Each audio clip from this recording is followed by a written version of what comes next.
Yo! What's up? Good morning mga pre! Alright, kamusta? Kamusta na kayo dyan, no? Kamusta yung mga pakiramdam nyo, no? Kamusta na mga learnings nyo? Mga natututunan nyo ng mga naisasabay nyo na sa buhay, no? Pagbabago sa katawan, sa mga nakasanayan nyo, mga routine nyo sa araw-araw, no? Sana may nabago na dyan, no? Hindi na siya gaya dati na takot ka lagi, no?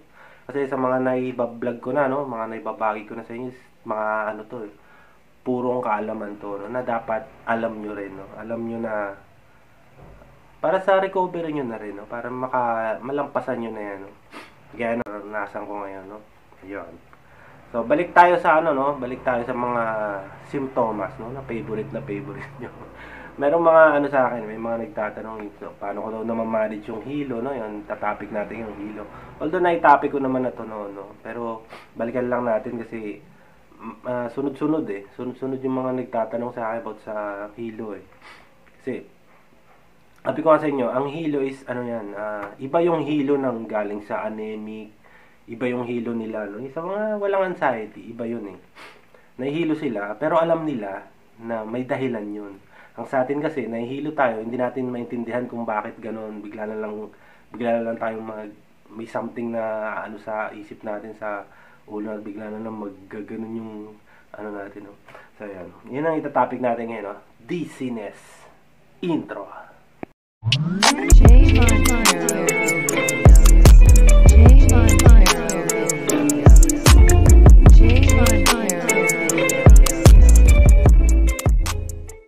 So, yun na nga, no, mga pre, no? Hilo, no? Ang topic natin yung hilo, no? So, marami kasing nagtatanong na sa akin, eh. Parang tatlo yata sila nagtanong about hilo yung ano nila, no? Binigyan ko na lang ng vlog, no? Ako kasi noon, mga kapatid, no? Pag nahihilo ako, pag nakakaramdam ako ng hilo, dahil nga hindi ko siya alam na anxiety pala yun, siyempre, ang ginagawa ko is, upo na lang. Minsan, ano lang naman siya eh, in seconds lang naman eh. Matagal na nga 1 minuto eh. Mapakapit ka lang na ganyan, tapos parang, diba? Iba yung anxiety, iba yung hilo ng walang anxiety, no? Gaya sa mga anemic, talagang may kondisyon na talaga sila noon. Pero, iba rin yung hilo ng mga high blood talaga, no? Iba rin yung hilo ng nahilo lang dahil may mga bagay na ganoon eh. May mga sitwasyon na gano'n, bawa, nakita siya ng dugo, na maraming dugo, bigla siya nahilo na something sa katawan niya, no? Bigla siyang nag-pass out or na himatay, may mga ganoon eh, no? Pero iba yung linya nun pagdating sa anxiety, no? Sa anxiety kasi sa atin may dahilan, no?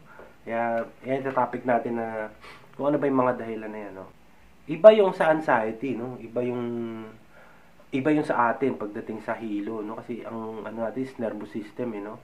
Sa mental lang datingan, eh. Kung alam na natin na anxiety ang ano, kasi sa iba sa atin hindi naman alam na part pala yun, or hindi nila alam na ginagawa pala ng anxiety yun sa kanila, no? Ayun. Very, very, very common, no? Pero nakakatakot yan ang medyo ano sa atin eh. Mapaisip ka talaga, no? Kasi, di ba? So, ano pa yung pakiramdam, no? Anong pakiramdam kapag nahihilo, no? Di ba, yung mga naisulat ako dito eh. Baka naglalakad ka, bigla ka nakaramdam ng something sa ulo mo, may kilabot, no? Ayan, mapakapit ka dyan. Mapahinto ka na lang. Yan, ganoon ako noon eh. Tapos, para kang nakasakay sa bangka, no? Kasi man nakaranas na makasakay sa bangka or barko, no? Gumagalaw yung paligid, no? Yan. Gumagalaw yung sahig na hindi mo ma-explain kung ano pa ba to, ano ba susunod dito, yung mga ganun. Yan. Tapos ma-out of balance, isa pa yan. Kaya ako dati, kumakapit talaga ako kahit saan ako, paano bisa nga sa sahig na ako kumakapit, napapaupo na ako niyan.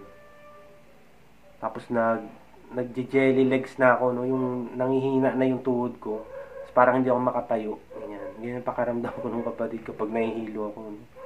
Yun. Sabi mo, laki kong tao naman, papaupo ako kung saan. Diba? Out of balance. Ingat ka palagi, no? Lagi ka nag-iingat. Once na may makilabot ka maramdaman, may maramdaman kang kahit ano, lagi ka na lang nag-iingat. Paghakbang, lahat ng madadaanan mo kailangan secured. Kasi Mga yun, may matalisod ka na something yan, matutumba ka, di ba? Ganun ang ano doon. Ganun ang pakiramdam ng nahihilo talaga na dulot ng anxiety.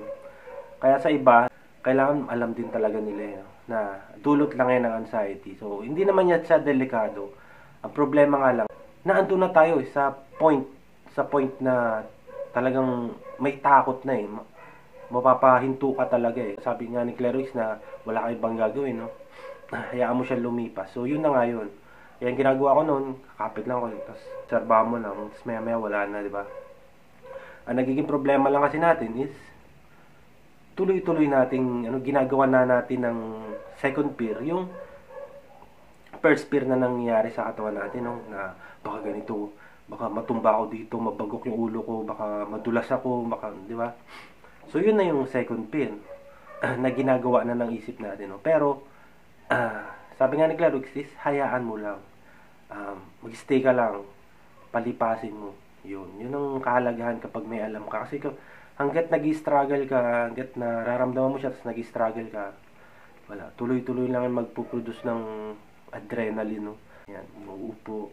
Tapos mabigat na pakaramdam, tapos kinikilabutan. Yan yung pakiramdam ko noon, nung kasagsagan ng hilo ko noon. Although, kahit paminsan-minsan, ramdam naman ako ng hilo. Pero hilo na alam ko na, ay, late na pala ako nakatulog kagabi. Tapos ang aga ko pa nagising yun. Baka kumakain pala. Ganun. Tapos sobrang pawis ko na. Kasi minsan, may ginagawa ako dito. Minsan, nag-exercise ako sa umaga. No? Minsan man, naabot na ako ng tanghali. Pawis na ako. Minsan, parang, kulang ko sa tubig. Yun. Pahinga ng konti, okay na. So, dapat alam din natin. Kaya meron akong vlog dyan na lagi yung tatanungin yung sarili nyo. Baka may kulang. O baka nauhaw ka lang, nagugutom ka, kaya ka nahihilo. O kulang ka sa ganito, ganyan, di ba? Lagi nyo tatanungin yung sarili nyo kung ano ba yung dahilan. Ayun, nakakatakot, no? Nakakatakot, tsaka hindi talaga komportable yung pakiramdam ng nahihilo, no?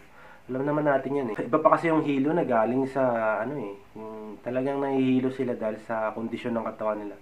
Pero sa atin, dahil karaniwan sa atin mga anxiety, mga malulusog naman yan, eh. Mga okay naman yung katawan nila, no? Yun nga lang, yung isip nga nila, no? Lalo na nung mga una, no? Mga kasagsagan ng anxiety, kalakasan pa, no? Yung halos di ka kumakain, nasabayan pa ng GERD mo, no? Piling-pili lang yung kinakain mo, no?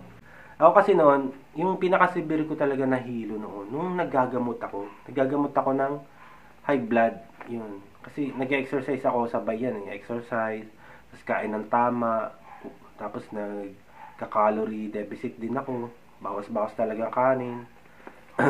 Lahat bawas, di ba? Tapos nag-exercise ako, tapos yung pawis ko, pag nakakaramdam ako ng kilabot, nasusundan ko ng pag-iisip ko na, ay, baka may mangyari masama sa akin. Baka matumba ako dito, no? Tapos siya na, lalabas na yung ko niyan, hilo ko niyan. Minsan nandun ako sa court, mapapaupo na lang ako. Habang tumatakbo ko, mapapakapit ako kung saan. Kasi hindi mo siya, parang lumalabas siya, sa hindi mo inaasahan, no? Bigla na lang may something na ganun yung mo, no? yung paningin mo, tapos yung pakaramdam mo na para kang lulutang, no? Yun. Kasi nga nung mga time na hindi ko naman ganun siya kaalam, hindi ko siya kabisado nung mga ganung panahon, no? Na talagang malakas pa. Lagi lang ako nakikinig, lagi ako nagbabasa, lagi ako nagsusulat. Yan ang mga ginagawa ko na nanonood. Yan. Kasi sana pag tahi-tahi ko na siya, kay Claire Wicks, mga science, ay oo nga, ganun. Kaya pala, diba? Sa inyo, matutuklasan nyo rin yan. Kung mag-aano kayo, no? Kung tutuklasin nyo, no? Or aalamin nyo kung ano yung talagang nangyayari sa inyo. Kasi ako dati, iniisip ko, sinusulat ko yung sintomas ko, ganito, sintomas. Bakit ba ganito? Bakit ba lumalabas siya? Ang dami naman yan kung lumabas, no? Iba-iba. Yun. Tapos hinanap ko yung pinakaugat. Kaya pala. Tapos nung nabasa ko yung libro ni Claire Wicks, no? Ay, yun pala yun. Yung sa Fight Flight Freeze nga, no? Hanggang sa, ayun, naunawaan ko na, tapos marami na ako nang pinapanood na, tapos ganun din. Ganun din yung tema ng, nila, tema ng mga vlogs nila, mga books, no? Yun. Hanggang sa, ayun, naunawaan ko na, no? Yan, i-share naman ako sa inyo, no? Kasi nga, napuprove ko sa sarili ko yan, eh. Kung kayo man, no? Kung kayo ngayon, hindi pa masyado, no? Nagkakala pa kayo ng mga kaalaman, no? Yun na nga rin yun. Baga, nauna lang ako ng kakahanap sa inyo. Nauna lang ako ng mga ilang ano sa inyo. Kasi, napakalaga ng pagsusulat, kapatid. Hindi siya basta yung pinapanood mo lang. Yung malilimutan mo yan eh, sigurado. Pero pag naisulat mo na siya, mababalikan mo yun. Kahit isang word lang doon or isang paragraph, isang sentence lang doon, maiintindihan mo na yan. Kung ano yung sinabi nung pinanood mo or nabasa mo, no? Yun ang kahalagahan. Kasi ako dati, sabi ko nga sa inyo, hindi naman ako matandaing tao eh. Hindi naman ako yung, like, kung pag pinanood ko, matatandaan ko. Hindi eh. Hindi ganun. Merong iba. Pero, ako kasi, ang ginawa ko, nagsusulat ako. Sinusulat ko para maintindihan ko. Pag nireview ko, ay, ito nga yun eh. Kasi yun. Hanggang sa natahi-tahi ko na siya, no? Na pag ano-ano ko na, ay, yun pala. So, yun, di ba? Aming kwento eh. Kaya na kayo, medyo mababa yung boses ko kasi nauubo tayo, no? May mga sakit na mga tao. Sa panahon siguro, no? Tapos meron pang isang sakit, yung influenza ba yun? Influenza-like ba yun? Uso daw yun ngayon eh. Pero, di man tayo nakikiuso eh. So, yun, no? So, ang pakiramdam talaga ng hilo is kakaiba, no? Kakaiba talaga. Kaya sabi ko sa inyo, pag may anxiety disorder ka, iba ang pakiramdam, no? Iba yung pakiramdam ng yung talagang merong sakit or meron talagang kondisyon sa may anxiety disorder. Kasi pag may anxiety ka, tapos may hilo ka na nararamdaman, alam nyo na yung pakiramdam niya, no? Yung parang may halong takot, may halong nag-aalala ka, or may halo na kakaiba sa katawan, no? Hindi siya ordinaryong hilo, no? Kasi nga, di ba? Anxiety tayo, no? May anxiety. So, matik yun. Alam na natin yun. Kaya napakalaga ng kaalaman, no? Pagdating sa anxiety, no? Sa nangyayari sa atin ngayon, no? Tapos mahirap siyang iwasan, no? Aliwalain. Isa pa yan, eh. Kaya, di ba, sabi ko sa inyo, ang method ni Claire Wicks is accept nyo lang, no? Tapos, let time pass, yung mga ganyan, no? Tapos, tanggapin nyo lang, harapin nyo, tanggapin. Yun. So, kung nandiyan ka na, nasa point ka na nahihilo ka na, no? Yung hilo niya talagang pakiramdam mo, hindi siya nawawala or matagal siyang mawala, no? Hayaan nyo lang, lilipas siya, kapatid. Basta mag-steady lang kayo. Palipasin nyo lang siya, obserbahan nyo kung gaano siya kalakas. Kasi sa akin dati, may halo ng, sa sentido ko. Parang umaakit na siyang ganun. Parang may kuryente na something. Kaya talaga ako napapahinto. Kasi, nandyan na yung pag-iisip ko na, baka matumba ako. Sige, kapit muna ako. Maya, yan, okay na. No? Kasi nga sabi ko sa inyo, meron akong jelly legs eh. Lumalambot din yung tuhod ko eh, pagdating sa Kaya ginagawa ko, umuupo ako. Makapakapit man ako, pero parang nakasandal. Ayun ang, sa akin eh. Pero, iisip ko na, ay, gawa ng anxiety sa akin. Kasi nga, nagbabasa-basa na ako ng mga time na yun. Kaya, yun. Lumilipas naman siya, nawawala naman siya. Kaya hindi na ako ganun takot na maramdaman ko siya, okay lang. Kasi alam ko naman na yung gagawin, no? Papalipasin ko lang siya. Kaya nga ito yung pinakamalimit na tanong sa akin, concern ng mga nagtatanong, mga nagchat sa akin minsan. No? Hilo, paano ko raw naman manage yung hilo? Noon. Ngayon kasi, hindi naman hilo talaga na hilo na gaya noon eh. Meron something lang na parang gumaganon lang. Gaya minsan pag nakahiga ako, no, nakatagilid ako. Parang gumagalaw yung katawan ko na, ay, ano to? Yung pala, nakatagilid ako. Di syempre, may tendency na bumagsak ka, parang ganon. Out of balance, di ba? Kaya minsan, pag gumalaw yung katawan ko, nisip ko, baka lang, nakatagilid kasi ako. Nakakaano dyan, is nakahiga ka na nakatihaya, nahihilo ka pa, yung parang gumagalaw yung paligid mo, no? Meron na kasing nabubuo, no? May something na sa isip natin na nabubuo na baka ganito, baka ganyan, baka ibang hilo na to, no? Iyon. Ano ba ang mga cause niya, no? Kaya alam niyo naman ito, yung mga dehydration, yung mga kulang sa tubig, no? Kulang sa tubig, kulang sa tulog, di ba? Kulang sa kain, no? Ganyan tayo, no? Lalo sa may mga, mga GERD, no? Kulang talaga sa kain kasi yung kinakain nila is pili, tsaka iwas na iwas sila doon sa mga maasim, maanghang, no? Ayun, kaya control lang, no? Kaya pagdating sa hilo, siyempre, kailangan natin ng vitamins, no? kulang tayo sa vitamins, mga ganyan. Kulang tayo sa mga gulay-gulay, no? Kaya kailangan malakas ang katawan natin. Hyperventilation, no? Isa pa yan, yung pagbilis ng tibok ng puso. Kapag nagpapanik ka, no? Isa pa yan. Muscle tension, no? Isa sa pinakamalaking na yun. Nagkukos ng hilo, is muscle tension, yung parang ginaganyan yung muscle mo, no? Tapos naiipit yung mga ugat dahil dun sa muscle na yun. So pag guminhawa siya, tapos dadalo yung bigla kang parang nahihilo, no? Isa pa yun bukod pa yung hilo na nakukulang sa hilo na pag ginhawa mape-pressure ka, so yun, sasakit yung ulo mo, parang biglang may something na, ano to? Diba, may hilo kang gano'n. Paano ba natin yung hilo na yan, no? Doon nabanggit ko naman ito sa mga ibang vlog ko, no? Yung pagdating sa dizziness, no? Ayan. Kailangan mo ng tubig, no? Sabi ko nga doon sa una, yung cause niya is dehydration. Siyempre, uminom ka ng tubig, no?